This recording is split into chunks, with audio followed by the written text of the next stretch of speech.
Gustavo berkata cepat, "Mustahil, uang ini sama sekali tidak ada artinya bagiku. Aku hanya perlu menelepon anak buahku. Dan paling lambat besok, dia sudah bisa mengatur semua uangnya. Apa itu tunai atau transfer?" Stephen menoleh saat ini setelah melihat sekeliling. Dia melihat penjaga penjara tidak datang untuk campur tangan.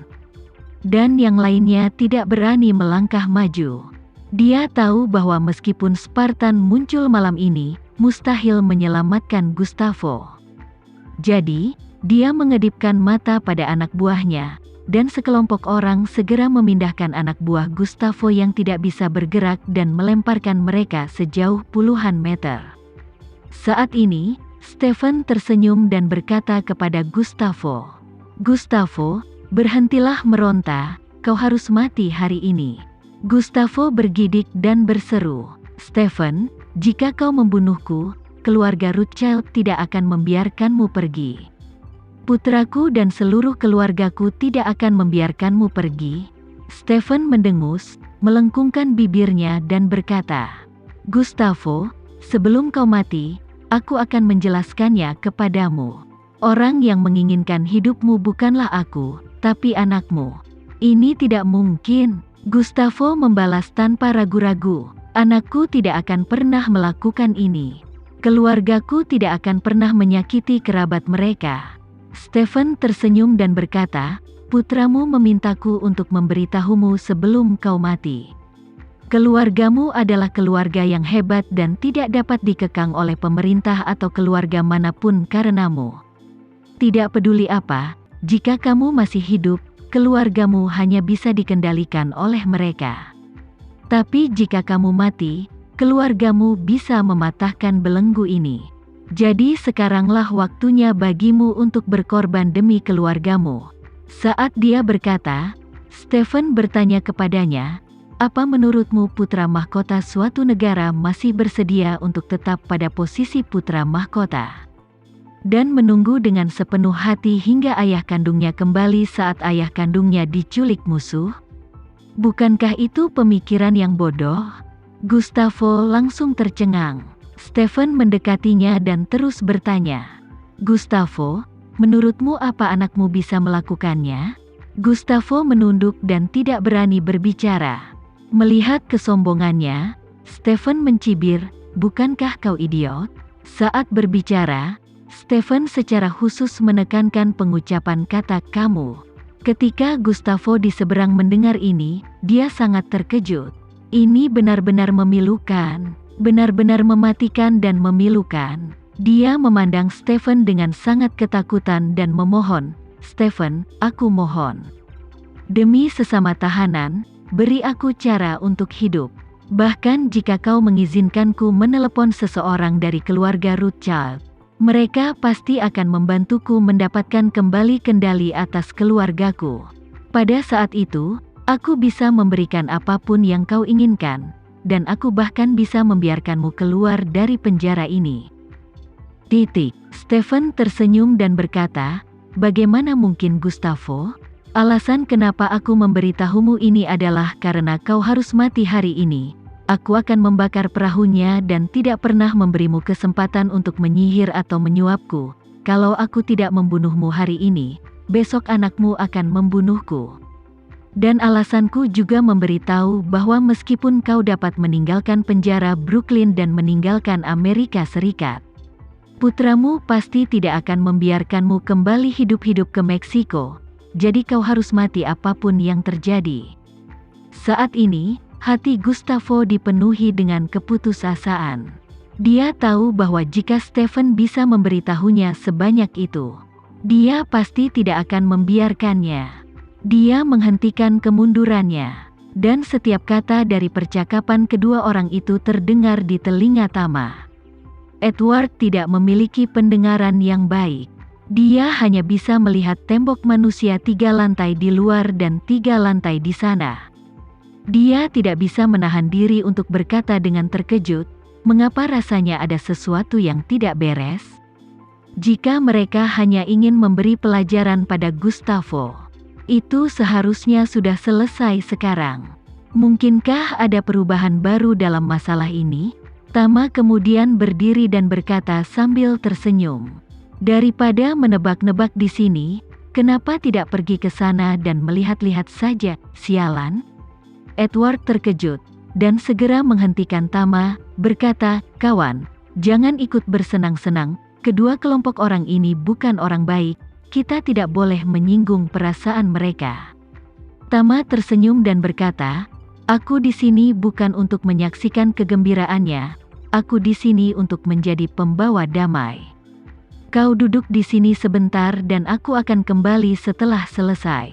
Edward begitu ketakutan saat melihat Tama berbalik dan berjalan menuju kerumunan. Dia berteriak dengan suara rendah, itu tidak masalah. Mengapa kau menjadi pembawa damai? Siapapun yang melangkah maju saat ini akan mendapat masalah. Kau di sini saja. Tama tersenyum padanya, melambaikan tangannya dan melangkah keluar. Saat ini, Gustavo yang berada di tengah kerumunan masih memohon. Stephen, jika kamu membunuhku hari ini, itu berarti kamu menaiki kapal bajak laut anakku. Pikirkanlah, bagaimana keluarga Rothschild bisa menyelamatkanmu. Aku sandera mereka. Denganku di sini, banyak kegiatan mereka di Meksiko dapat berjalan dengan lancar. Jika aku mati, mereka pasti akan menyalahkanmu. Stephen tersenyum dan berkata, tidak masalah. Setelah kau meninggal, putramu akan segera bernegosiasi ulang dengan mereka. Dan saat itu dia akan menyelamatkanku. Gustavo berseru, bagaimana mungkin, Stephen? Dia bahkan ingin membunuh ayahnya sendiri, bagaimana dia bisa menepati janjinya padamu? Dia besar tapi otaknya kecil. Kau benar-benar bodoh. Kau tidak tahu apa-apa, kata Stephen dengan nada menghina. Gustavo, apa menurutmu aku bodoh? Begitu banyak anak buahku yang tahu bahwa kami ini diinstruksikan oleh putramu untuk membunuhmu. Jika dia tidak melindungiku atau anak buahku, maka berita tentang dia membunuhmu akan menyebar. Dan dia tidak akan bisa berdiri kokoh. Sedangkan untuk keluarga Rothschild, mereka tidak akan bisa membalaskan dendammu setelah kau mati. Karena tujuan keluarga mereka selama ratusan tahun adalah mengutamakan keuntungan. Jika kau mati, mereka pasti akan bekerja sama dengan putramu secepat mungkin. Kalau tidak, tidak ada yang hilang. Kau bahkan tidak bisa memahami ini. Bagaimana kau bisa mencapai level ini? Gustavo benar-benar putus asa saat ini. Dia tahu bahwa dia pasti akan mati hari ini karena putranya telah menetapkan situasi kematian tertentu untuknya. Dan Stephen juga telah membuat rencana untuk membunuhnya.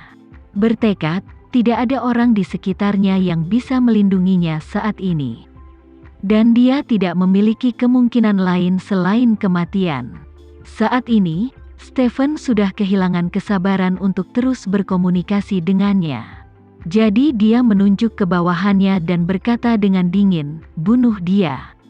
Begitu dia selesai berbicara, beberapa pemuda yang memegang senjata tajam segera menghampiri Gustavo dan menjepitnya. Saat Gustavo melihat ujung pisau yang dingin, dia tidak bisa membayangkan betapa menyedihkan kematiannya hari ini. Saat ini, para anak buah Stephen terlihat ganas, mengacungkan belati di tangan mereka, dan hendak menusuk jantung dan belakang kepala Gustavo.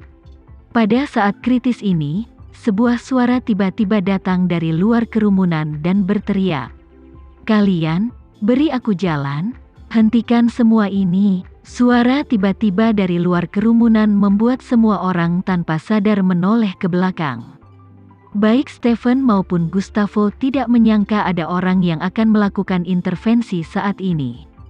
Saat dia bertanya-tanya, Tama sudah berpisah dari orang-orang di luar dan berjalan mendekati Gustavo dan Stephen. Para anak buah mereka yang didorong menjauh tidak mengerti mengapa mereka didorong ke kedua sisi oleh anak laki-laki jangkung dan kurus ini. Sebelum mereka sempat bereaksi, orang tersebut sudah melewati mereka.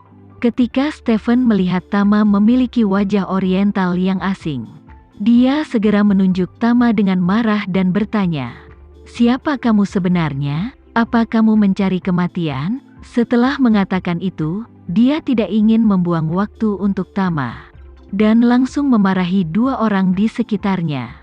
Tarik anak ini keluar dan pukul dia sampai mati. Begitu mereka berdua mendengar ini, mereka segera bersiap dan mendekati Tama. Menurut mereka, Tama tinggi dan kurus, dan tampak seperti tipe orang yang tidak pernah berolahraga. Dan mereka berdua adalah pria berotot yang lebih besar.